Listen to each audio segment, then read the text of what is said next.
Welcome back to Unexplained Encounters. I'm your host, Darkness Prevails, and you can follow me on Twitter at DarkPrevails, where I made an AI generate a hunky werewolf. I'm not a furry, but apparently that AI might be. Today's episode features new, scary, and even bizarre cabin stories that will have you kissing your brick walls. Enjoy, and be sure to send me your true scary stories of the unexplained at darkstories.org. Check out our other scary podcasts at eeriecast.com. Now, let's begin. Hunted by a Werewolf. From Eli A.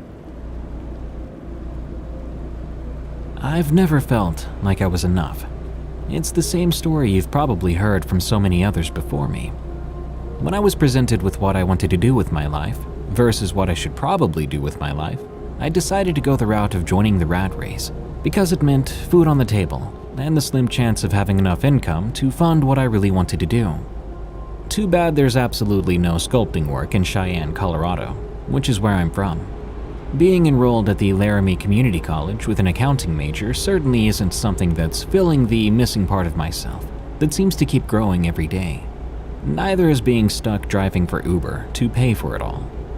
Knowing that money could go towards materials, a promoter, or fees to have my work featured at expos over in Denver, but is instead going towards tuition, books, and whatever new software program my professors make us buy, which are only ever used for one semester and never touched again, it kills me inside. Especially if it means dealing with all the nonsense I face every day at work. Whether it's rude customers, unprompted one-star ratings, or people leaving garbage in my car. I question why I decided to make driving strangers my means for getting through college in the first place. For every pleasant conversation or good joke, I get about 30 of the aforementioned instances and then some. One night, no matter how much ZQuil I took, it was impossible for me to sleep. I guess I once again threw myself into another one of my existential spirals, where I began to ask myself over and over if I would ever be where I wanted to be in life. I know we've all had those moments, but mine seem to get uglier and uglier the older I get. For those of you who don't know, when you drive for Uber, you're given the option of participating in a promotion each week. For instance, if you make 50 trips, you're given $200, or if you drive 70 trips, you make $300, and so on. That night, as I lay awake in bed, knowing I was only a good 5 trips away from making an extra $350, I figured I could get up, get those rides in, and maybe even take a few days off. Lord knows waking up at 4 a.m. every morning makes you appreciate those on a level you never had before. With that, I grabbed my keys and headed out to work. Fast forward 3.5 hours later. I was in the middle of taking my last customer of the night to his mountainside cabin, having picked him up from Denver. On one hand, I hated these trips because they always took you far out and away from literally everywhere else. On the other hand, they were always a guaranteed hefty fare. Plus, usually there was a darn good tip. If only I had half the dough these cabin owners had. Plus, they were great for turning your brain off and enjoying the drive, since you wouldn't be on the busy city streets. But tonight, that meant another existential crisis in the form of picturing everyone from high school being in better places than me, actually having moved on and out of Cheyenne. Thank God the trip was almost over, so I could try and blast some music to drown out my thoughts. I dropped off my customer, who generously gave me a $30 cash tip. Upon receiving it, I had to promise myself not to blow half of it on lotto tickets again. I said goodnight and put in the directions back home. That ZQuil may have kicked in later than it should have, and it may have been 3 in the morning, but at least I made my promotion, and I had a tank's worth of gas money in my pocket. I looked out the window at the full moon, then below at the city lights in the distance, and at the miles of woods that surrounded me. I thought to myself, if I had to be stuck in some backwoods town with a 4-digit population, at least it's one as gorgeous as this. Driving down a mountain when your eyelids feel like that. After briefly analyzing the damage to my bumper and hood, I turned to move the deer to the side of the road. At about 30 feet away, I thought to myself, good thing I'm moving this guy. I can barely see it from here. As I walked, I took notice of something. This deer looked to have black fur. Nothing unheard of, I thought. Nothing I'd ever personally seen before, but surely it wasn't an impossibility. At 20 feet away, I began to understand that this was not a deer. This animal was absolutely massive. Judging it from that distance, all splayed out on the ground as it was, it could easily clock in at 7 or 8 feet in length. Is it a grizzly bear? I wondered to myself. A really dark furred grizzly bear. That had to be what I hit. I've never once heard of a grizzly bear encounter in Colorado. 10 feet away, I could see scraggly fur and pointed ears. This wasn't a bear either. So what the heck did I hit? Then I saw it move. I stopped. This creature got up as if from waking up from a long nap, showing no physical evidence of getting hit by a 2,000-pound vehicle at 30 miles an hour. It stood up on its hind legs and faced me. I know I'm not crazy. The full moon was out on a cloudless night. This was not a case of me seeing things. What stared me down was 8 feet tall, with blood-red eyes and teeth and claws that would put a grizzly bear's to shame. My heart felt as if it stopped. We both just stood there, frozen in time. Then it hit me. There's no way in the world I was looking at what I thought I was looking at. If what I was thinking was true, I began to wonder how we were treating these things as mere legends all this time. I refused to believe that what I was looking at was actually there. But that didn't change the fact that it was. There were so many unnatural things about this creature. From standing on paws like a wolf, but wielding arms like a man. But above all else, the beast looked so demonic. The crazed look in its beady eyes and the way it snarled, with a twisted face, an expression of such malice, it just made it seem like something someone would only see in hell itself. I instinctively uttered, "Jesus Christ." The beast instinctively blinked. I foolishly wondered if, perhaps like with demonic possession, the uttering of Jesus' name would be enough to ward off the creature. Just above a whisper, I say, "Jesus," again. I had visualized what would happen so easily. It would grimace, shake its head, then just run off into the woods. But I was dead wrong. Instead, I swear that thing smiled at me. The most hideous and deranged smile I've ever seen or ever will see, as if it was amused by the name. Slowly, I took a step back, keeping eye contact. I'd recalled this from my time spent at summer camp when I was a kid. Keep eye contact and don't break into a run and panic. The creature mirrored my actions, taking a step towards me. I took 2 steps back. It took 2 steps forward. Then I got an idea.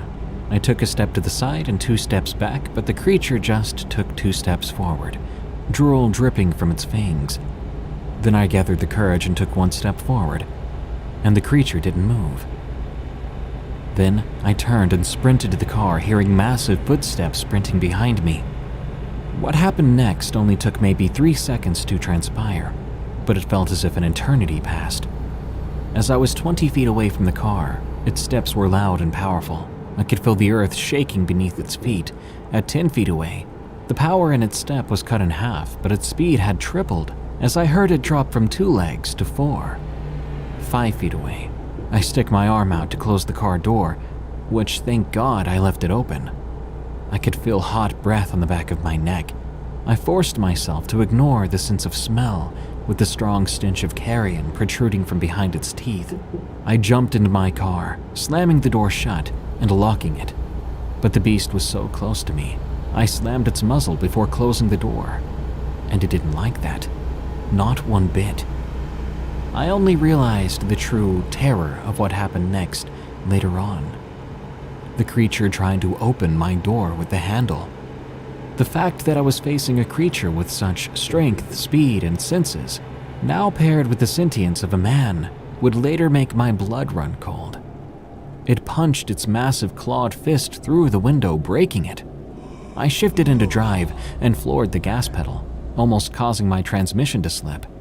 I screeched away from the creature, more shaken up than I've ever been my entire life. I've had to hide in my cellar from tornadoes when I was a kid, and I've had a close encounter with a child predator, but nothing has left my core as brittle as this. As I sped away, I thought I was safe, but I was dead wrong. I looked in the rearview mirror and saw two glowing red eyes following me. This monster was still chasing me. On all fours, it had no problem keeping up on the brake.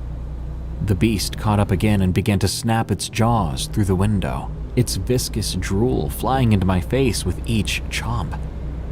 Then, a miracle. Before I had time to even mentally process that it was there, an 18-wheel semi-truck appeared. It was passing through the oncoming lane, previously hidden by the curve of the mountainside. The beast noticed and moved away as much as it could, but we were both going so fast it could only go so far. It slowed down and moved a bit to the right, but the truck hit it. I watched it launch into the air like a rag doll. I gave a nervous laugh of relief. If given more time to actually let everything that happened sink in, I would have cried. I thought to myself that this would make a heck of a story to tell, a story that, little did I know at the time, had hardly begun. A few minutes passed, and while I may have lost the creature, I was still driving way too fast down the mountain to avoid any chance of it catching up. Unfortunately, I had forgotten about a really deep-looking puddle that I remembered spotting on the way up the mountain. Before I knew it, water shot up from the sides of my car, and any control I had was lost. I crashed into the metal barrier, and by some work of God, I was going slow enough that I didn't end up catapulting myself over the edge of the mountain. After collecting myself for what felt like the millionth time in the past half hour, I knew that my car was definitely screwed now, judging by all the warning lights that went off. I got out of my car and didn't even bother to look at the damage. I took out my phone, screenshotting my coordinates, and figured I'd call my insurance company tomorrow. I looked at how far away I was from my house, and to my surprise, I was only a 5-mile walk away from my own place. I lived right at the edge of the woods that I was standing right in front of, so I made the decision to walk home. I just wanted to keep moving, get home as soon as possible, rather than wait around in my car for a tow truck, playing with the chance of that creature finding me again. So into the woods I went. 2 hours later, I had about a mile to a mile and a half left of walking before I had reached my house. I was still having trouble comprehending everything that went down on that mountain. Was I understanding this right? Werewolves are real. Why did it want to kill me so bad? Is that trucker that hit it okay? Questions I could only ask myself every 20 minutes or so. If I thought about them for too long, then every sound I heard in the distance would have my heart beating out of my chest all over again. I decided that what's over is over, and that I would focus my thoughts on literally anything else. So I began to think about which TV dinner I would heat up when I got home. Lord knows I wouldn't be able to sleep. As I walked, I noticed something. The crickets, owls, and every other woodland animal went completely silent all at once. The other takeaway I got from summer camp came crashing down on me. If everything just went silent, there's a good chance that means a predator is nearby. Then I heard it. The sound that will haunt my nightmares for the rest of my life. The loudest, most unholy howl echoed through the woods. This was nothing like any wolf howl, or even those found in your typical werewolf movies. This sounded so unnatural, so pained, almost as if the beast had taken a spear to the heart. I stopped dead in my tracks, feeling my heart sink into my stomach while doing so, because that howl didn't sound very far away. I stood still for a moment. Then, without thinking, I just took off into a run. Back on the mountain, everything happened so fast and so suddenly, I didn't have time to process everything that went down. I was numbed with what I heard. And it wasn't a short growl lasting a second or two. No, this went on for what felt like minutes, growing more and more aggressive. I knew that running was no longer an option. I only had two realistic ways out of this: jump down into the river, or climb up the tree that just knocked me down. I had no idea how deep the river was, but if it was too shallow, or if I jumped and landed funnily, I knew 30 feet would mess me up bad enough that I would have no chance of making it out of the woods alive.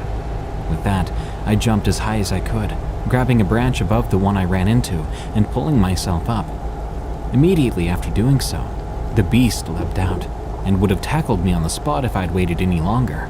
I started to climb the tree, praying all the while that this thing wouldn't follow me up.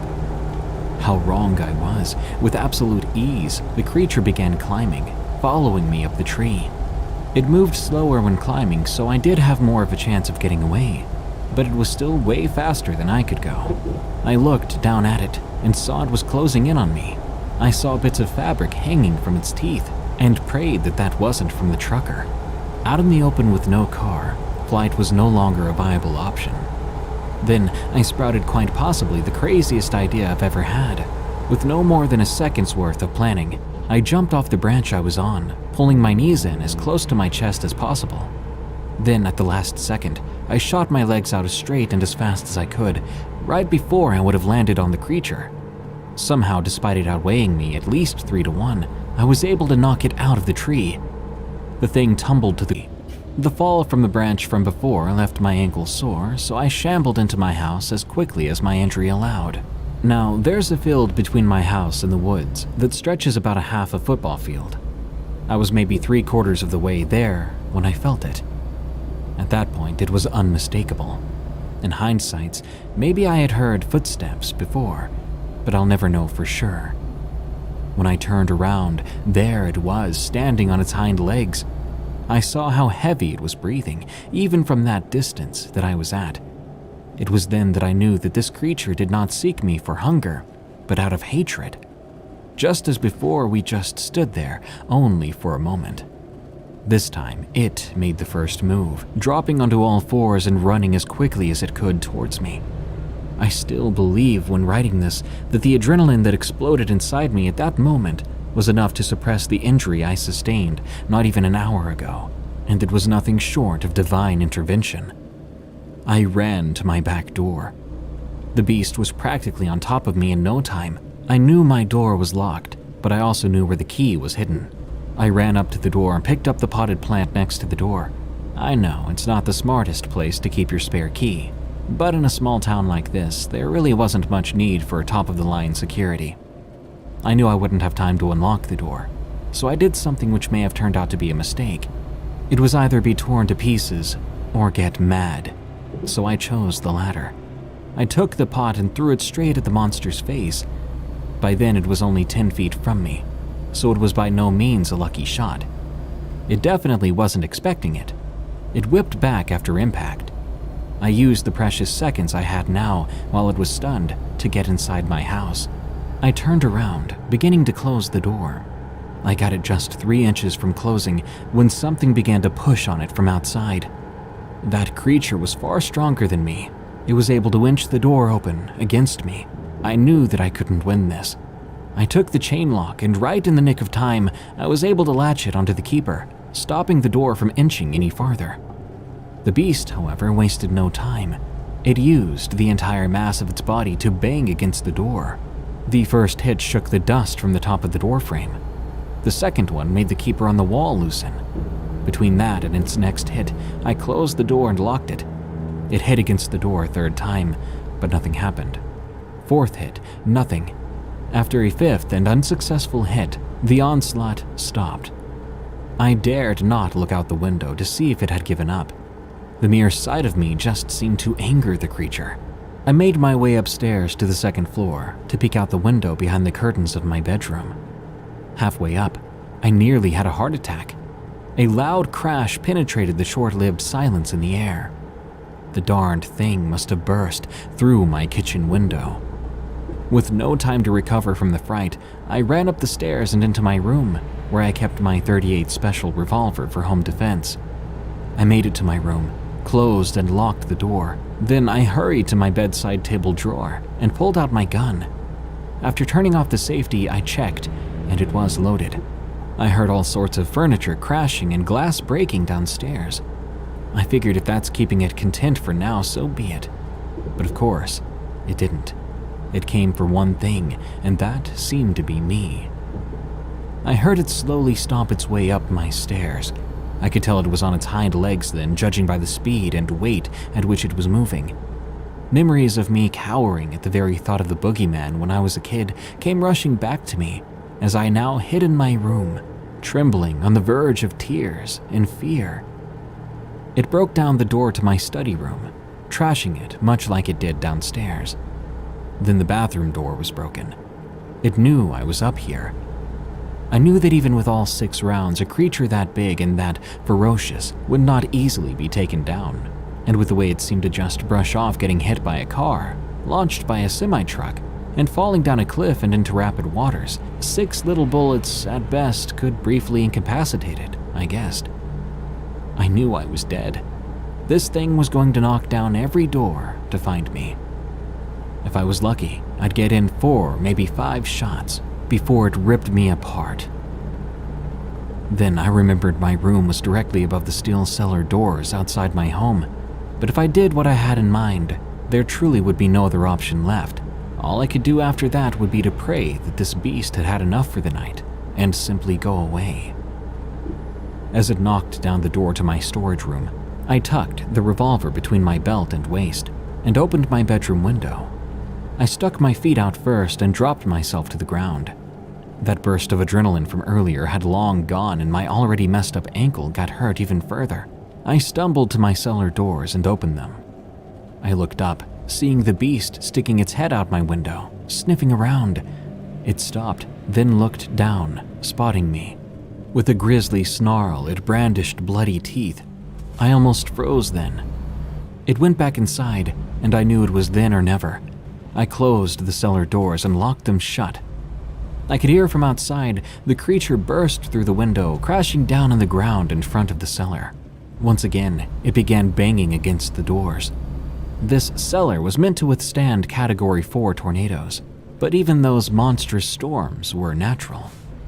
I wish I could tell you how many times that thing bashed itself against the cellar doors, but I honestly lost track after 40. By then, the doors had already begun to bend. That memory acts as my idea of hell. A creature with nothing more than a hunger for your blood to be spilled, slowly breaking its way into where you're hiding, afraid, knowing that it's a matter of time, not a matter of if. Suddenly, there was a pause. A minute passed, and after having a second to figure out what to do with my fear, I decided to heck with it. I've never felt as if I'd done enough with my life, and I decided then, for once in my life, I was going to take control and prove to myself that I had it in me to not let something keep me down. I would take this quiet moment to catch the creature by surprise. It seemed as if one of us had to die for this to end, and I was going to do whatever it took for that not to be me. I burst open the cellar doors, raising my gun, ready to aim and ready to fire, but the creature was gone. I frantically looked around, even back up at my bedroom window. It wasn't there any longer.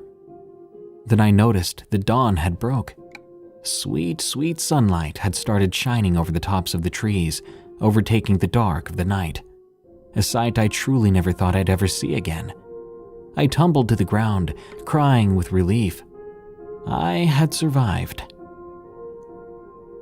That day, I took care of my car, filing a home insurance claim too, referring to the incident as a break-in. I checked myself into a hotel about a mile away from my house.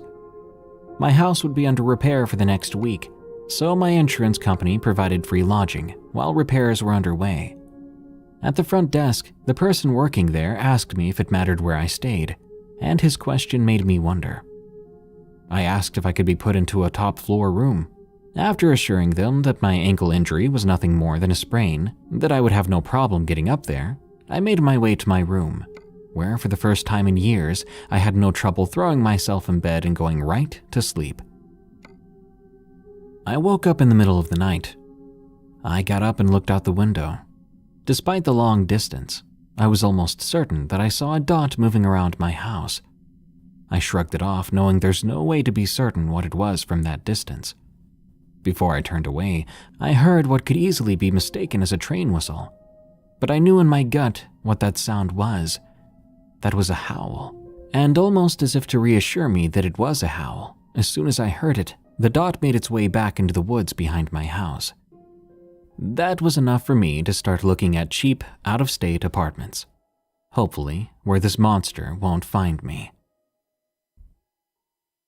Unexplained Encounters is sponsored by Simply Safe. There's only a few more weeks of summer left, And I know many of you are planning one last getaway before it comes to a close. But while you're out enjoying campfire stories around an actual campfire, you shouldn't have to worry about the security of your home. If you worry about break-ins, or if you know someone who has experienced a break-in, consider protecting your home with SimpliSafe. SimpliSafe offers a complete home security system, empowered by professional monitoring agents who can now warn intruders that they are being recorded and police are on their way in real time, stopping them in their tracks. This is made possible by the new Smart Alarm wireless indoor camera available with the Fast Protect monitoring plan. It allows agents to confirm the threat is real to 911 dispatchers. The Smart Alarm indoor camera is the only indoor security camera that can trigger the alarm and instantly deter intruders with a built-in siren. And, thanks to advanced motion detection and vision AI, it can even sense the difference between potential intruders and pets. Oh, and did I mention, SimpliSafe was named Best Home Security of 2023 by US News & World Report. Right now, Unexplained Encounters listeners get a special 20% off any SimpliSafe